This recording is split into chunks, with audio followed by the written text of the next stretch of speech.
Credit নিয়ে আমি কি করবো ভাই? আমার তো কিছু করার নেই।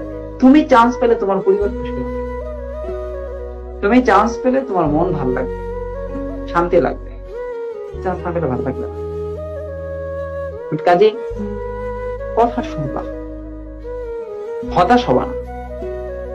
আমার একটা টিচার আছেন, মেজর ইউসুফ জুনায়েদ হুসাইন, বাংলাদেশ সেনাবাহিনীর অবসরপ্রাপ্ত অফিসার।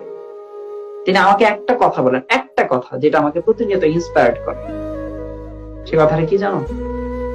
আমাকে বলে যে বেটা, রংপুর বাসাতে বলে, বেটা তোমার শরীর ক্লান্ত হয়ে যাবে, মন ক্লান্ত করবে না। কারণ মন ক্লান্ত যদি করো, তাহলে যে তোমার ক্লান্ত শরীর আছে সেটাকে বয়ে বাসায় নিয়ে যেতে পারবে, তোমার গন্তব্য নিতে পারবে না। কাজে শরীরের উপর দিয়ে যা হচ্ছে হোক, মন শক্ত রাখবা।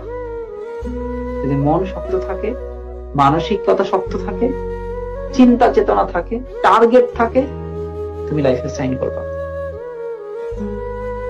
আমিও তোমাদেরকে এটাই বলি, মন ক্লান্ত করবা। যতক্ষণ পর্যন্ত জয়ী না হও, লড়াই করো।